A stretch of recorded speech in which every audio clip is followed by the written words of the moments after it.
Toutefois, cette pyridoxine, elle n'est pas utilisable telle qu'elle. Là où c'est beaucoup plus compliqué, c'est ici. Le seul problème, c'est que cette enzyme a aussi besoin d'une vitamine qu'elle va brûler, et en l'occurrence, c'est de la vitamine B2. Et à terme, je vais brûler ma B2.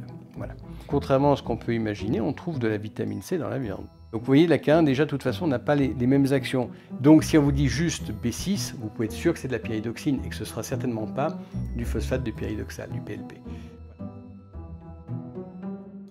Docteur Dufournet, bienvenue sur la chaîne si vous êtes nouveau. Cette vidéo fait partie d'un ensemble de vidéos qui étaient initialement réservées à mes patients, aux patients que je voyais notamment en téléconsultation. Elles leur sont toujours destinées, bien entendu. Toutefois, suite à certaines demandes, je les mets en ligne en public, donc accessible par tout le monde. Petit avertissement donc, avant de commencer cette vidéo fait donc partie des vidéos un peu techniques qui étaient initialement destinées à préparer une téléconsultation ou à faire suite pour un travail autonome avant et ou après la téléconsultation.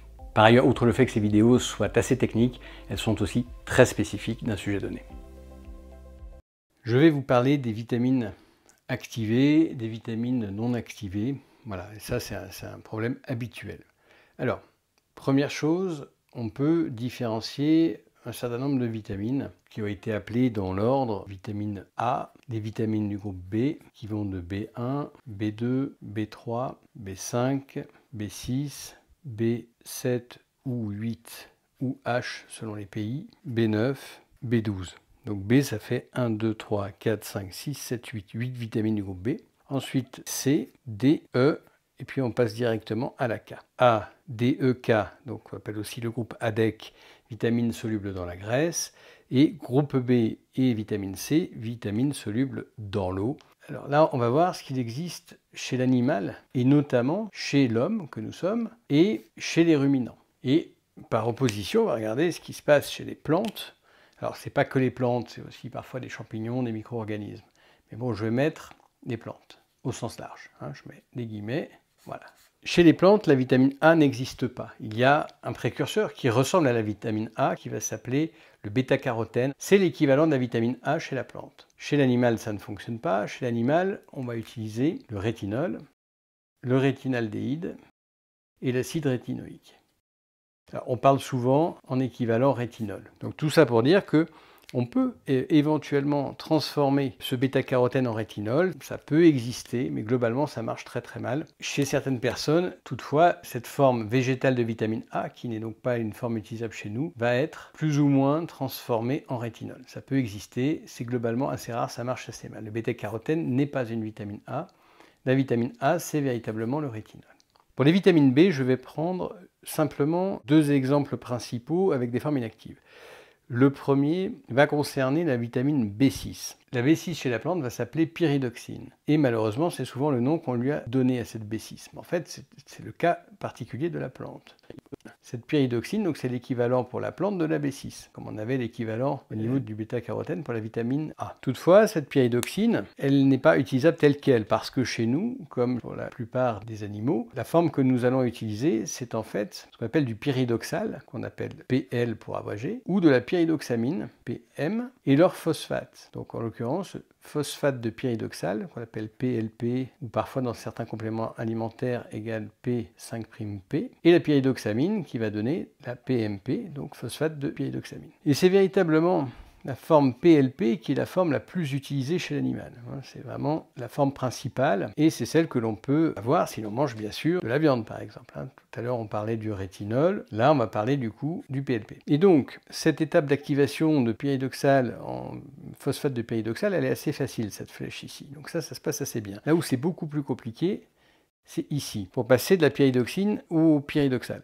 Il se trouve que ça se fait quand même relativement bien. Le problème, c'est que cette réaction d'activation, donc là nous sommes sur des formes animales qui sont des formes activées par définition, et bien cette réaction d'activation, ici, donc cette réaction-là, que je mets en rouge, va nécessiter des enzymes. Le seul problème, c'est que cette enzyme a aussi besoin d'une vitamine qu'elle va brûler, et en l'occurrence, c'est de la vitamine B2. Vous voyez, ici. Donc c'est de la B2 dont on va avoir besoin pour permettre cette réaction chimique. Voilà, donc ce qui fait qu'au final, comme cette voie d'activation de la B6 est une voie qui semble être prioritaire, eh bien, même si je suis carencé en B2 active, eh bien, malheureusement, ce qui va se passer, c'est que cette réaction donc étant prioritaire, je vais activer cette B6 coûte que coûte si j'ai de la B6 inactive comme complément alimentaire ou dans mon alimentation à base de plantes par exemple, et donc je vais faire chuter considérablement ce taux de B2 et à terme je vais brûler ma B2.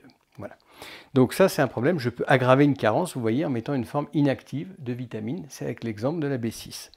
Donc B6, le problème, c'est que c'est comme les autres vitamines, ça désigne plusieurs substances. Vous voyez, B6, c'est le pyridoxal, la pyridoxamine, l'orphosphate, ça fait 1, 2, 3, 4, plus la forme végétale inactive, qui est la pyridoxine. Ça veut dire que là, rien que par B6, j'ai au moins 5 molécules qu'on va appeler des vitamères, c'est-à-dire plusieurs sortes de substances très proches les unes des autres, qui peuvent se transformer les unes en autres, qui nécessitent des enzymes et d'autres vitamines.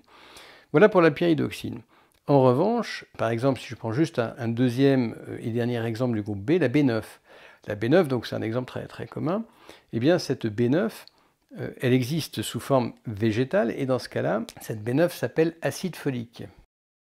Cet acide folique, c'est l'équivalent pour la plante de la B9 et c'est un précurseur également parce que cet acide folique, il peut être activé en différents intermédiaires qu'on avait appelés des folates. Et dans les folates, il y a, donc je le mets entre crochets, ça comprend le dihydrofolate, le tétrahydrofolate et le méthyltétrahydrofolate. Bon, peu importe. Ce qui va nous intéresser, nous, c'est la forme purement active qui est le méthyltétrahydrofolate. Et pour arriver jusqu'ici, il va falloir utiliser un certain nombre d'enzymes.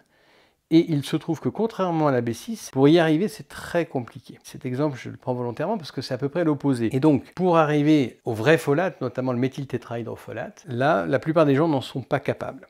Et donc, de la même façon qu'on avait vu que pour le bêta-carotène, ça dépendait vraiment des gens, là, pour l'acide folique, ça dépend aussi beaucoup des gens. Et globalement, cette réaction est peu faisable, voire non faisable.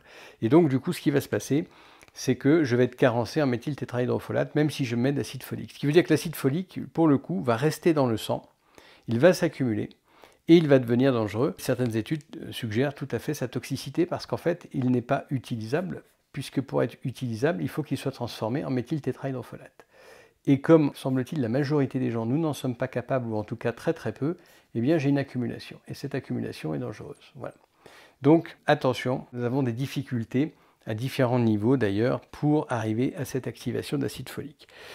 Or, la plupart des médicaments, malheureusement, c'est de l'acide folique parce que ça n'est pas cher, c'est la forme végétale. Voilà pour cela. Alors, il y a un cas particulier avec la vitamine B12, mais là, je ne vais pas en parler parce que chez la plante, il n'y en a carrément pas, ça n'existe pas. Donc, je mets directement la croix. Ensuite, vitamine C et vitamine E. Alors là, pour le coup, il y a une stricte équivalence dans l'état actuel de nos connaissances avec les plantes. C'est-à-dire que contrairement à ce qu'on peut imaginer, on trouve de la vitamine C dans la viande, notamment dans le foie, 28 mg pour 100 g selon les foies. C'est des quantités énormes d'ailleurs qui sont bien supérieures à la plupart des plantes en réalité, à moins d'en manger des quantités énormes.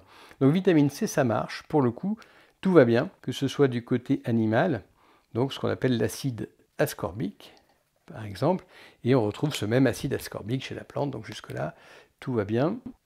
Voilà. Donc là, on a une vraie équivalence. Vitamine E, c'est pareil. Donc, on appelle souvent l'alpha-tocopherol. Il y a d'autres tocophérols. Il y a aussi des tocotriénols, etc. Donc, en fait, il n'y a pas que ça. Je mets ça, je mets virgule, etc. Et donc, pour la vitamine E, nous retrouvons une équivalence, sans problème, notamment pour l'alpha-tocopherol. Pour d'autres formes, c'est peut-être plus discutable. Voilà, on retrouve parfaitement. Donc ça, pas de problème là-dessus. On a une stricte équivalence et c'est les deux seuls où nous avons véritablement une équivalence. Du coup, ensuite, vitamine D et K. Alors, vitamine D, c'est intéressant. Les champignons, là, ce n'est pas véritablement les plantes qui n'ont pas d'équivalence, ça va être de la vitamine dite D2. Et celle que nous utilisons, nous, c'est de la vitamine D3. Et donc, on s'était dit, bah, pas de problème, on va la transformer. Eh bien, en fait, pas du tout. En fait, cette vitamine D3, qui est la forme active et utile, c'est vraiment celle que nous recherchons. Le problème, c'est que pour transformer la D2 en D3, et même certaines autorités sanitaires comme l'autorité canadienne disent attention, on a du mal à la transformer. Le rendement, c'est comme pour la B9, c'est très très faible, c'est proche de zéro. Donc on est vraiment sur un rendement catastrophique en termes de transformation, ce qui fait que globalement, nous serons carencés en vitamine D3 si nous consommons de la vitamine D2 uniquement. Ça, c'est très clair. En ce qui concerne la vitamine K, chez la plante, il existe une vitamine K que l'on appelle vitamine K1. Voilà. Et chez l'homme, comme chez la plupart des animaux, et notamment les animaux ruminants que l'on peut manger, bœuf, etc., moutons, c'est de la vitamine K2. Et au sein des K2, il y en existe plusieurs. Les K2, on les appelle les ménaquinones, donc on les appelle en fait MK en abrégé.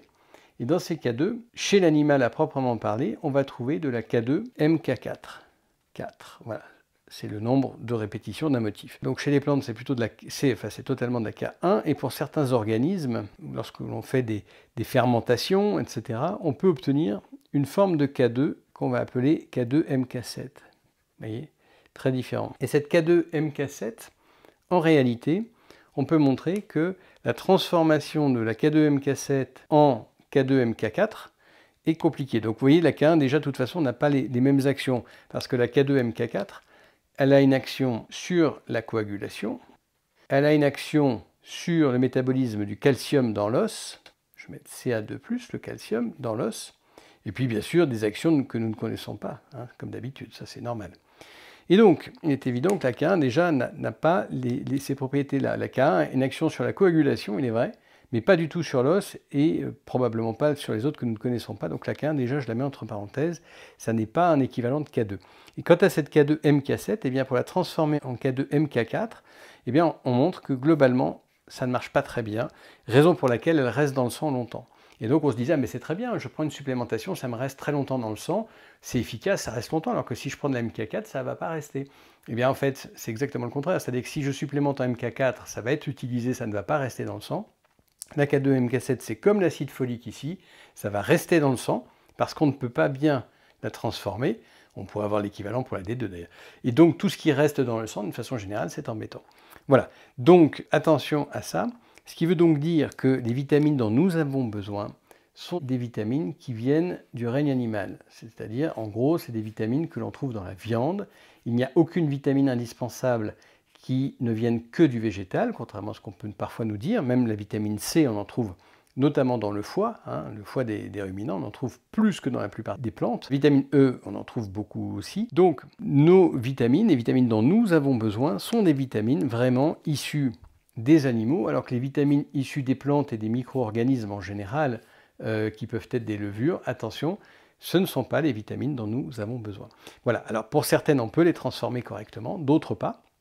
Je n'ai pas détaillé d'autres vitamines du groupe B, la B1 par exemple, est assez facile à transformer en provenance de la plante, mais il y en a très très peu dans les plantes. Donc ça veut dire qu'il faudra en manger énormément pour pouvoir couvrir les besoins. Voilà ce qu'on peut dire sur les formes actives ou inactives de vitamines. Et donc attention parce que, en l'occurrence, si on supplémente avec ces formes vertes, donc issues de plantes ou fabriquées au laboratoire parce que c'est facile de faire ces formes inactives, on peut soit avoir des choses qui seront inefficaces parce qu'on ne pourra pas les transformer, comme la B9, comme la K2MK7, etc. Et donc ces formes vont rester dans le sang, tourner dans le sang, rester bloquées dans le sang pendant longtemps, avec un très faible taux de conversion, et donc potentiellement c'est dangereux. Et puis deuxièmement, parfois, certaines formes inactives s'activent facilement, mais au prix d'une diminution d'autres vitamines. Hein. C'est le cas de la B6 inactive qui va brûler votre stock de B2, et donc qui va aggraver une carence qui existait déjà. Donc attention à ça, il y a d'autres subtilités qu'il faut éventuellement connaître, mais déjà attention à ça, c'est déjà la base, on va dire. Donc d'une façon générale, les vitamines dont vous avez besoin se situent à droite, c'est les vitamines animales. Voilà. Et si l'on prend des vitamines sous forme végétale, il va falloir vraiment vérifier par des dosages qu'il n'y ait pas de problème. Et deuxièmement, attention à la qualité de vos suppléments. Souvent, on va vous mettre vitamine B2, vitamine B6, vitamine B9, et puis on va vous dire, éventuellement, on va utiliser acide folique, pyridoxine. Donc si c'est pyridoxine, vous savez que c'est une forme qu'il ne faut pas utiliser, mais si on vous met que B6, vous ne pouvez pas savoir, sauf que vous vous doutez bien, ces vitamines activées coûtent plus cher, plus difficiles à faire, etc. Et donc c'est un argument de vente, un argument marketing. Donc si on vous dit juste B6, vous pouvez être sûr que c'est de la pyridoxine et que ce ne sera certainement pas du phosphate de pyridoxal, du PLP. Et il en va de même pour les autres vitamines. Donc si vous n'avez pas le nom précis de la forme active, qui est la forme animale, eh bien vous pouvez être à peu près sûr que ce sera une forme inactive de type végétal, qu'elle soit issue du végétal ou qu'elle soit faite au laboratoire, peu importe. Voilà.